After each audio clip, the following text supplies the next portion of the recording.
एक आम सैनिक, एक खतरनाक जंग के बाद और एक रहस्यमयी शख्स का दिया गया $1 मिलियन का तोहफा, एक छुपा हुआ सच जो उसकी जिंदगी को बर्बाद करने वाला था। और सबसे बड़ी बात, इसके बदले में उसे क्या खोना पड़ा। सच जानने के लिए वीडियो को आखिर तक जरूर देखें। मूवी की शुरुआत में मेसन पोडियस खुलकर कबूल करता है कि उसका बचपन और जवानी बिना किसी असली मकसद के गुजरी। उसने वही किया जो आम लोग करते हैं, वही चाहा जो ज्यादातर लोग चाहते हैं। नतीजा ये हुआ कि उसने कई फैसले जल्दबाजी में लिए। इसी अधूरी तलाश में उसने सेना में भर्ती होने और एक स्पेशल फोर्स ऑपरेटिव बनने का फैसला किया, जबकि लॉ स्कूल पूरा होने में बस 1 साल बचा था। आखिरकार उसे अपना असली मकसद मिल गया, कुछ ऐसा जो उसे सच्ची खुशी देता था। उसी दौरान उसने जेनी से शादी की और उनकी एक बेटी हुई, केसी। लेकिन फिर एक मिशन आया जहां उसे एक खतरनाक आदमी वैन ऑन्स को खत्म करना था। पर इस मिशन के साथ ही मेसन ने सिर्फ एक दुश्मन को नहीं खोया, उसने अपनी जिंदगी का मकसद भी गंवा दिया। मेसन ने अपने साथियों के साथ कई मुश्किल लड़ाइयां लड़ी, लेकिन आखिरकार उसने फौज छोड़ दी। दिलचस्प बात यह थी कि उसने लॉ स्कूल पूरा किए बिना ही वकालत का पेशा अपना लिया। वर्तमान में मेसन अपनी बेटी केसी को स्कूल छोड़ने जा रहा था। रास्ते में केसी ने बताया कि एक लड़का उसे बार बार किस करने की कोशिश कर रहा है। यह सुनकर मेसन ने बिना किसी झिझक के कहा, अगर वो फिर से ऐसा करे तो उसे गले में घूंसा जड़ देना। स्कूल में केसी को छोड़ने के बाद मेसन अपने ऑफिस पहुंचा। वहां उसका पुराना दोस्त सेबेस्टियन अर्ल पहले से ही इंतजार कर रहा था। सेबेस्टियन एक बड़ी कंपनी चलाता था जिसका नाम कॉन्ट्रैक्टेड डिफेंस इंटेटिव्स CDI था। वह किसी खास मकसद से आया था और चाहता था कि मेसन उसकी मदद करे। मेसन को एक नए असाइनमेंट का ऑफर मिलता है। एक जर्नलिस्ट C.Eloche वेलिंगटन की सिक्योरिटी प्रोवाइड करनी होगी, जो पोनिया के प्रेसिडेंट वॉनस का एक्सक्लूसिव इंटरव्यू लेने जा रही हैं। लेकिन ये नाम सुनते ही मेसन के जहन में पुरानी यादें लौट आती हैं। वॉनस वही इंसान है जिसे मारने का टारगेट था, लेकिन उस मिशन में उसके सभी साथी मारे गए थे। ये ख्याल आते ही उसका दिल मना कर देता है, मगर जब सेबेस्टियन उसे मोटी रकम ऑफर करता है तो वह हिचकिचाते हुए हामी भर देता है। शाम को जब मेसन घर लौटता है तो उसे एक और मुसीबत का सामना करना पड़ता है। उसकी बीवी जेनिफर, जिसे सब जेनी बुलाते हैं, उसे बताती है कि उनकी बेटी केसी के स्कूल से फोन आया था। प्रिंसिपल ने उसे बुलाया था क्योंकि केसी ने एक लड़के को गले में मुक्का मार दिया था। वजह, वह लड़का जबरदस्ती उसे किस करने की कोशिश कर रहा था। इस पर मेसन और जेनी के बीच गर्मा गर्म बहस छिड़ जाती है। पहले से ही तनाव में चल रही उनकी शादी और बिखरने लगती है। लेकिन बात तब और बिगड़ जाती है जब जेनी को पता चलता है कि मेसन ने सेबेस्टियन की जॉब एक्सेप्ट कर ली है। उसकी आंखों में चिंता साफ झलकती है और मेसन ये देखकर समझ जाता है कि इस मिशन पर जाने का मतलब सिर्फ पैसा कमाना नहीं, बल्कि अपने परिवार से और दूर जाना भी है। मेसन को आखिरकार यह एहसास हो जाता है कि उसे छोड़ना ही सही है, क्योंकि शायद यही उसकी जिंदगी को सुधारने और फिर से खुश रहने का एकमात्र तरीका है। वह मन में भारीपन लिए आगे बढ़ता है। नई राह पर चलते हुए उसकी मुलाकात होती है पत्रकार क्लेयर वेलिंगटन से। परिचय के बाद वे बिना समय गंवाए सीधे एयरपोर्ट की ओर बढ़ते हैं। रास्ते में क्लेयर उसे उसकी जिम्मेदारी समझाती है, किसी भी हाल में उसकी सुरक्षा सुनिश्चित करना। जैसे ही वे गंतव्य पर पहुंचते हैं, वैन आइस गर्मजोशी से क्लेयर का स्वागत करता है, उसके गाल पर हल्की सी झप्पी देकर। लेकिन मेसन के लिए माहौल कुछ अलग होता है। वह वैन आइस की सुरक्षा टीम की कड़ी जांच से गुजरता है। जब वे वैन आइस की कार में बैठते हैं तो मेसन को यह जानकर झटका लगता है कि वैन आइस पहले से ही उसके बारे में सब कुछ जानता है, यहाँ तक कि उसका सेना में बीता अतीत भी। रास्ते में जब उनकी कार एक पुल के ऊपर से गुजर रही होती है तो अचानक उनके आगे चल रही सुरक्षा गाड़ी जोरदार धमाके के साथ उड़ जाती है। इससे पहले कि कोई कुछ समझ पाए, चारों ओर से बंदूकधारियों का हमला हो जाता है। ये विद्रोही हैं जिनका एक ही मकसद है वैन आइस को खत्म करना। मेसन अब एक ऐसे संघर्ष के बीच आ चुका है जहां सिर्फ एक गलती मौत का पैगाम ला सकती है। मेसन धीरे धीरे आगे बढ़ता है और सुरक्षा वाहन के पास पहुंचकर अपनी जेब से एक भारी भरकम रिवॉल्वर निकालता है। दूसरी तरफ वैनस उसे अपने लोगों की रक्षा करने में मदद करने के लिए कहता है। वह समझ चुका है कि यह सब एक सोची समझी साजिश का हिस्सा है, लेकिन मेसन ठंडे लहजे में मना कर देता है, ये कहते हुए कि उसी के लोग पहले उसे मारने की कोशिश कर चुके हैं। इतना कहकर वह मुड़ता है और क्ले को अपने साथ लेते हुए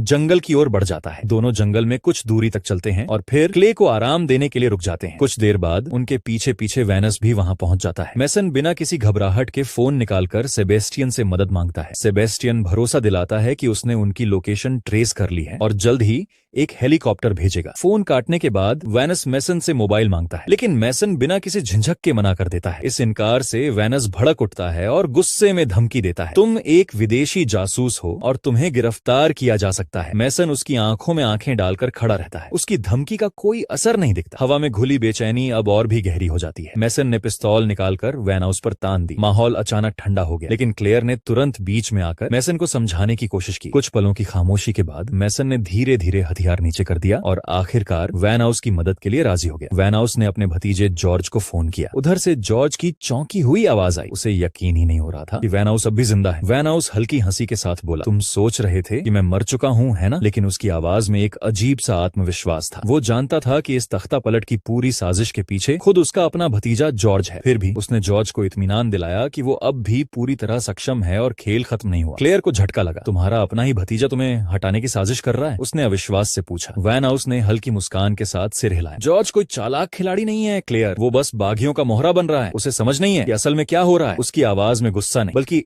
एक तरह की निराशा थी। वैन हाउस ने फिर मैसन और क्लेयर की ओर देखा। उसकी आंखों में उम्मीद झलक रही थी। मेरे लोगों को बचाने में मेरी मदद करो। उसकी अपील में दृढ़ता थी। लेकिन मैसन ने एक ठंडी नजर डाली और बिना कुछ कहे पीछे मुड़ गया। क्लेयर थोड़ी हिचकिचाई, फिर वह भी मैसन के पीछे चल पड़ी। वैन हाउस को अकेला छोड़ते हुए रास्ते में क्लेयर ने मैसन को रोककर उससे पूछा, तुम वैन हाउस की मदद क्यों नहीं करना चाहते? अगर हम उसकी मदद करें तो मैं इस पूरी साजिश की सही रिपोर्ट बना सकती हूँ। मैसन की चाल धीमी हुई, लेकिन उसने बिना देखे जवाब दिया, मैं इसमें शामिल नहीं हो सकता। क्लेयर, उसकी आवाज में एक अजीब सी कठोरता थी, जैसे वैन हाउस के लिए उसके दिल में कोई पुराना गुस्सा छिपा हो। क्लेयर उलझन में पड़ गई। आखिर मैसन को वैन हाउस से इतनी नाराजगी क्यों थी? हेलीकॉप्टर आसमान में मंडरा रहा था। मैसन ने देखा कि उसने 2 बंदूकधारी उतारे हैं, लेकिन उनकी चाल ढाल देखकर ही उसे समझ आ गया कि ये मदद के लिए नहीं आए हैं। अगले ही पल हेलीकॉप्टर से गोलियों की बारिश होने लगी और बंदूकधारियों ने उनका पीछा करना शुरू कर दिया। मैसन और क्लेयर भागते हुए जंगल के एक खुले हिस्से में पहुंचे, जहां एक पुराना गिरे हुए पेड़ का तना पड़ा था। मैसन ने जल्दी से अपनी राइफल सेट की और हेलीकॉप्टर के लिए सही मौके का इंतजार करने लगा। दूसरी ओर क्लेयर एक कोने में खड़ी होकर हर चीज को अपने कैमरे में कैद करने लगी। मैसन ने अपनी सांस रोकी, सही निशाना साधा और ट्रिगर दबा दिया। गोली सीधे पायलट को लगी। हेलीकॉप्टर हिलने लगा, नियंत्रण खो बैठा और जंगल के भीतर कहीं गिरकर धू धू कर जलने लगा। मैसन और क्लेयर फिर से भागने लगे, लेकिन कुछ दूर जाने के बाद क्लेयर ने महसूस किया कि वह अकेली है। मैसन, उसने घबराकर पुकारा, लेकिन कोई जवाब नहीं आया। तभी 2 बंदूकधारी उसके सामने आ गए। उसकी सांसें तेज हो गई। वह झटपट एक पेड़ के पीछे छिप गई और हाथ में पड़ी एक मोटी डाल को कसकर पकड़ लिया। उसके कानों में सिर्फ अपने ही दिल की धड़कन सुनाई दे रही थी। एक बंदूकधारी धीरे धीरे उसी पेड़ की ओर बढ़ रहा था जहां वह छुपी थी। अचानक मैसन कहीं से प्रकट हुआ और विद्रोही से भिड़ गया। संघर्ष तेज हुआ और देखते ही देखते मैसन ने विद्रोही की गर्दन दबोच ली। क्लेयर सन्न रह गई जब तक कि विद्रोही ने अंतिम सांस नहीं ली। मैसन शांत खड़ा था, जैसे कुछ हुआ ही ना हो। क्लेयर धीरे धीरे अपनी छिपने की जगह से बाहर आई, मगर तभी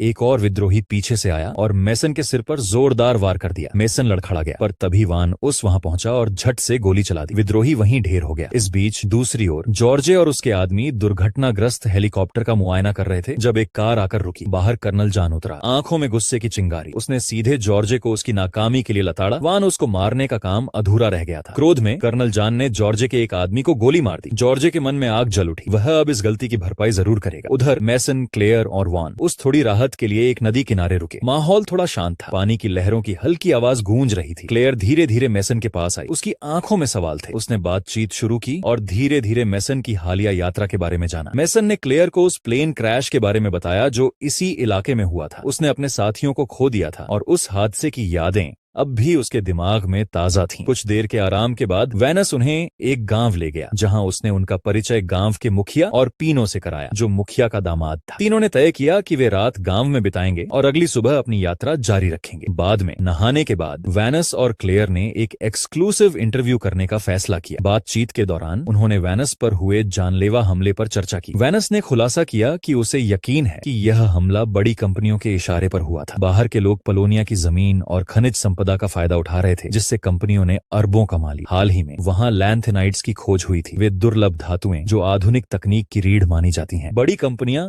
इस नई संपदा पर कब्जा जमाना चाहती थीं, लेकिन वैनस ने उनका साथ देने से मना कर दिया। यही वजह थी कि वे उसे रास्ते से हटाना चाहते थे। मैसन चुपचाप सब सुन रहा था। इस खेल के पीछे की सच्चाई और भी गहरी लग रही थी, जैसे कोई अंधेरा रहस्य परत दर परत खुल रहा हो। कैमरा पकड़े शख्स जो इंटरव्यू शूट कर रहा था धीरे धीरे यह समझने लगा कि वैन ऑनेस उतना बुरा इंसान नहीं है जितना पहले लगता था। अगली सुबह मैसन ने क्लेयर को जगाया और कहा कि उन्हें अब निकलना होगा, लेकिन क्लेयर हिचकिचा रही थी। वह पूनियन विद्रोह की पूरी कहानी जानना चाहती थी। तभी वैन ऑन्स कमरे में आया। उसने मैसन से कहा कि उसे भी सच्चाई देखनी चाहिए और इशारों में यह जता दिया कि उसे अच्छी तरह पता है कि मैसन को क्लेयर की सुरक्षा में क्यों भेजा गया था। मैसन ने तुरंत सेबास्टियन को फोन किया। सेबास्टियन ने बताया कि उसे आदेश मिला था वैन ऑनेस को खत्म करने के लिए किसी को भेजने का, और उसने मैसन को इसलिए चुना क्योंकि उसे लगा कि मैसन खुद भी वैन ऑनेस को मारना चाहेगा। आखिरकार उसके साथी वैन ऑनेस की वजह से मारे गए थे। मैसन ने बिना कुछ कहे फोन काट दिया। फिर उसने अपने घर के लैंडलाइन से जेनी को कॉल किया। उसने सिर्फ एक बात कही, धन्यवाद और मैं तुमसे बहुत प्यार करता हूँ। फोन रखकर कर वह अपनी बंदूक निकालता है और वैन ऑनेस की ओर बढ़ता है, लेकिन गोली चलाने के बजाय वह बस उसके पास से गुजरता है, अपना सामान उठाता है और CLA से कहता है कि वे यहाँ से निकल रहे हैं। तभी कर्नल जॉन और उसकी टुकड़ी वहां पहुंचती है और पूरा समूह भागने की कोशिश करता है। उधर जब वैन ऑनेस देखता है कि विद्रोही गांव पर हमला कर रहे हैं तो वह अपने छिपने की जगह से बाहर आ जाता है। इस बीच क्लेयर मेसन को समझाती है कि उसे वानागस की मदद करनी चाहिए, क्योंकि कर्नल जॉन निश्चय ही पूरे गांव को खत्म कर देगा। मेसन आखिरकार वैन ऑनेस को मार देता है और फिर घोड़े पर उसे खींचकर इंसर्जेंट्स से बचते हुए निकल जाता है। किसी तरह मेसन और वानागस भागने में सफल हो जाते हैं, लेकिन CLA पकड़ा जाता है। अब यह साफ हो जाता है कि वे कर्नल जॉन और उसके विद्रोहियों से लड़कर जीत नहीं सकते, इसीलिए मेसन और वानागस यह तय करते हैं कि उन्हें एक नई रणनीति पर ध्यान देना होगा, ऐसी जो उनके दुश्मन को चौंका दे और उनके बचने की उम्मीद बढ़ा दे। रात के अंधेरे में क्लारा और वानस एक पुरानी चर्च में शरण लेते हैं। सुबह होते ही वे वानस के भरोसेमंद जानकार बॉबी से मिलने जाते हैं और उससे मदद की गुहार लगाते हैं। अगले दिन मेसन बॉबी से बात करने के बाद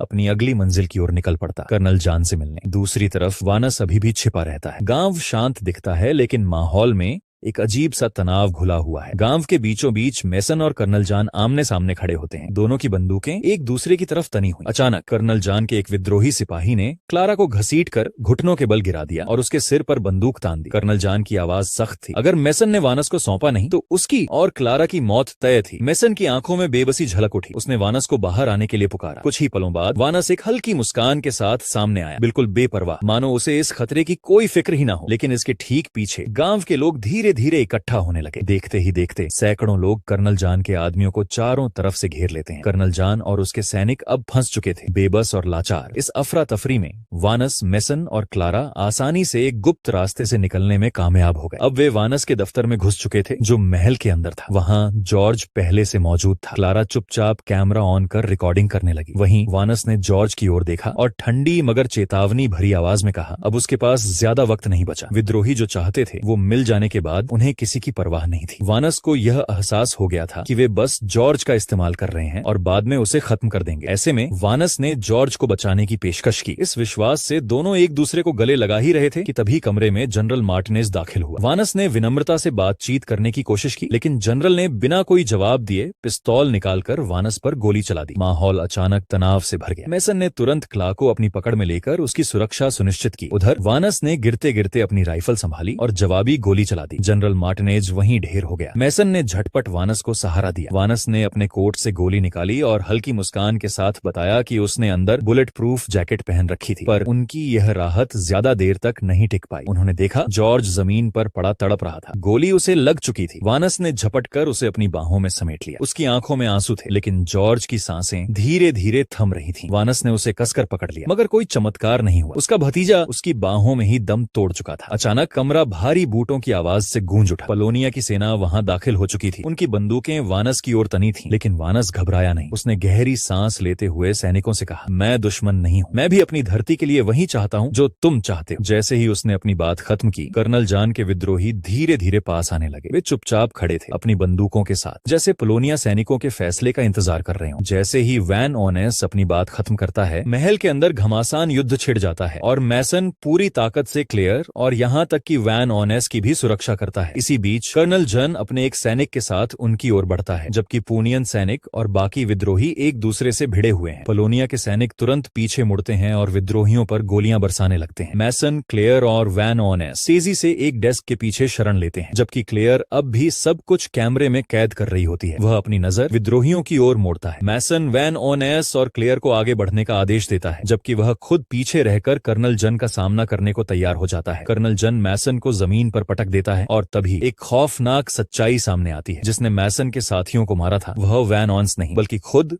कर्नल जॉन था। गुस्से और दर्द से भरा मेसन खुद को बचाने की कोशिश करता है, लेकिन कर्नल जॉन पूरी ताकत से चाकू को उसकी ओर धकेलता है। उसकी आंखों में कातिलाना इरादा झलक रहा होता है। CLA आते हैं और उसे बेहोश कर देते हैं। इसके बाद वे दोनों वानागस की ओर बढ़ते हैं, जहां पलोनिया के सैनिकों की संख्या विद्रोहियों के मुकाबले काफी कम पड़ रही थी। मेसन जमीन पर गिरता है, लेकिन तुरंत एक बंदूक उठाकर विद्रोहियों पर गोलियां बरसाने लगता है। उधर क्लेयर और वॉन ऑनेस उसे देखकर हैरानी में पड़ जाते हैं। क्लेयर लगातार कैमरा ऑन रखकर रिकॉर्डिंग करती रहती है। इसी दौरान सेबेस्टियन और उसके लोग महल फाटकों को तोड़ते हुए अंदर घुसते हैं। वे मेसन और पोलोनिया के सैनिकों का साथ देकर पीछे हटते विद्रोहियों को खत्म कर देते हैं। युद्ध अब समाप्त हो चुका था। क्लेयर ने पूरी दुनिया के सामने वॉन ऑनेस और पोलोनिया की असली सच्चाई उजागर कर दी थी। महल को फिर से ठीक कर दिया गया और वॉन ऑनेस को अपना पक्ष रखने का मौका दिया गया। इंटरव्यू से पहले वानागस ने मेसन को देखा और एक गहरी सांस लेते हुए उसका शुक्रिया अदा किया। सीएलए और मेसन का धन्यवाद, जिन्होंने इस पूरी सच्चाई को दुनिया के सामने लाने में मदद की, खासकर सीएलए, जिसकी वजह से यह सब संभव हो पाया। इंटरव्यू शुरू होता है और इसे पूरी दुनिया में प्रसारित किया जाता है। इस बीच